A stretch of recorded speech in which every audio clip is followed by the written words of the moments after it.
Lisa Jenkins o Gwm Sychbant o hyd ar gyfer dosbarth cynta Heffrod Duon Cymreig. Ein bryd cynhenid ni wrth i ni weld Elgan Evans fyna nawr ei heffer o Dinant Talabont gyda Gavin Scott y beirniad wrth i'n pwyso mesur ac Lisa, braf gweld gymaint o Heffrod Duon Cymreig yn y ffair am eleni, yn dwi? Mae fe'n, chwod, wel yn bersonol, sa'n nabod llawer sy'n cadw nhw. Felly mae fe'n braf gweld bod siw gymaint yma yn y ffair yn cael ei dangos ac yn dangos y bryd yn dda, chwod, dim un gwael i gael yma o gwbl. Nagos, yn union, a maen nhw'n dod o swydd Henffordd, o Wynedd, Ceredigion, maen nhw wedi teithio yn bell i ddod mae i gystadlu. Ac unwaith yn rhagor, mae yna amrywiaeth o bwysau yn y dosbarth, mae'n dod Lisa? Os, chymod, mae'r un lleiath achyd a Sally Lloyd yn 462 kilo, a mae'r un Tryman 630 kilo da A&RC Williams. Felly, chymod, mae waniaeth mowr fyna eto, ond tast y beirniad dwi eto to. Ac un beth sy'n sicr, dwi ddim yn gwastraffu dim amser, we? Nag yw. Na, fe'n slic iawn wrthi. Chwarae teg i fe. Mae yn ŵr profiadol wedi beirniadu yn y ffair o'r blaen a wedi beirniadu yn y sioe fawr yn Llanelwedd hefyd, felly mae e'n mynd i wybod y gwaith yn union.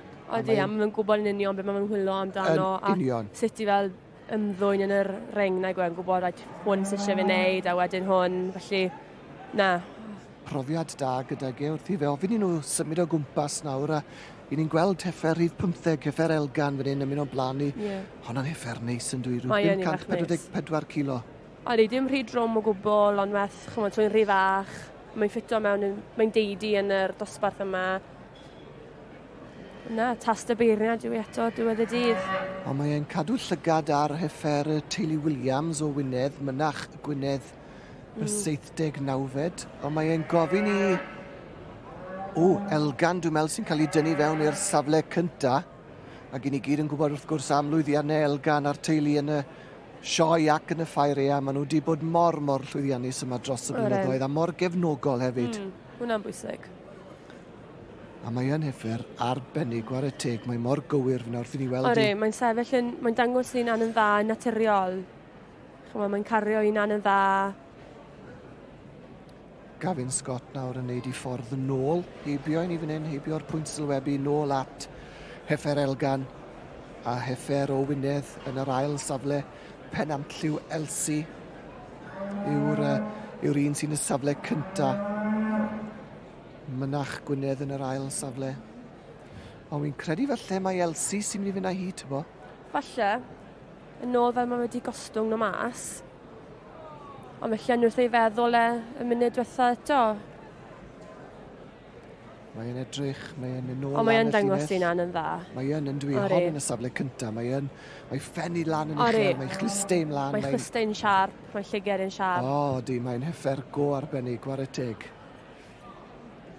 Yn dwi'n dangos un an yn wych. Mae'n dangos un an yn dda, gwared teg i dde. A dyna ni, penderfyniad wedi wneud unwaith eto. Dwi'n mynd gwastraffu dim amser. Na, dim amser o gwbl. Ei, wi lwco'r boi ma. Gwych iawn, Gavin Scott, felly mynd am y garden goch ag Elgan Tinant wrth i fodd.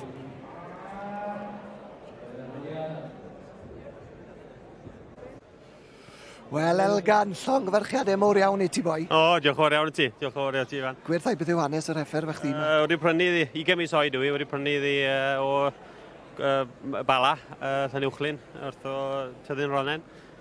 Ni fi'n prynu ers 2 blynedd nawr. Chi wedi gwneud gwaith gwych, dau? Wel, mae'n neud lan yn bert, yn dlws iawn. Ac oedd hi'n sefyll mor dda, ac oedd hi ffen i'n uchel a'i chlyste ymlaen, oedd hi'n dangos un an y dda. Ti'n iawn, mae'n sioe real, sioe ether. Llwyddiant unwaith eto yn y ffair. Ie. Tipyn o gamp, ti'n bod? Yndi, mai, ti'n bod? Ydy. Dosbarth mor gryf a hyn. Ydy. Da iawn, diolch yn fawr iawn ti. Llongferchiadau ti, Elgan. Gwych iawn. Da iawn.